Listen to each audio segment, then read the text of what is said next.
பேபால்ங்கிற ஒரு கம்பெனில இருந்து ஒரு மோசமான சிச்சுவேஷன்ல இவர் வெளியில வரார். கிட்டத்தட்ட பல கோடிகளை முதலீடு பண்ணி ஸ்பேஸ் எக்ஸ்ங்கிற ஒரு கம்பெனி ஸ்டார்ட் பண்றாரு. பட் அன்பார்ச்சுனேட்லி இவர் லான்ச் பண்ண 3 ராக்கெட்ஸுமே ஃபெயிலியர் ஆகுது. இதை பார்த்த நாசா கை தட்டி சிரிக்கிறாங்க.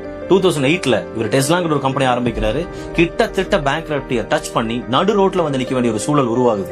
பட் இவர் கொஞ்சம் கூட கான்பிடன்ட் மிஸ் பண்ணாம தொடர்ந்து இவரோட அடுத்த ஸ்டெப் எடுத்து வைக்கிறாரு. இதை பார்த்த ஷாக் ஆன அவரோட ஃப்ரெண்ட் இவர்கிட்ட வந்து கேட்கிறாரு, கிட்டத்தட்ட நீ உருவாக்குனது எல்லாமே இந்த உலகத்துல அழிஞ்சிருச்சு, பட் எந்த நம்பிக்கையில நீ மறுபடியும் அடுத்த ஸ்டெப் எடுத்து வைக்கிற அப்படின்னு சொல்லி கேட்கும்போது அவர் சொன்ன வார்த்தை என்ன அப்படின்னு பாத்தீங்கன்னா, நான் உருவாக்குனது எல்லாமே இந்த உலகத்துல அழிஞ்சு போனா கூட இதை உருவாக்குறதுக்கு காரணமா இருந்த என்னோட திறமைய யாருனாலே அழிக்க முடியாதுன்னு சொல்லிட்டு ஒரு மூவ் ஆனாரு.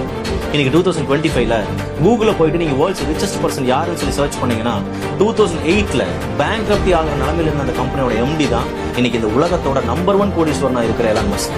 இவர்கிட்ட இருந்து நம்ம கத்துக்க வேண்டிய விஷயம் என்னன்னு பாத்தீங்கன்னா, நம்ம கஷ்டப்பட்டு ஆரம்பிச்ச பிசினஸ் லாஸ் ஆனாலும் சரி, நம்ம உழைச்சு சம்பாதிச்ச பணம்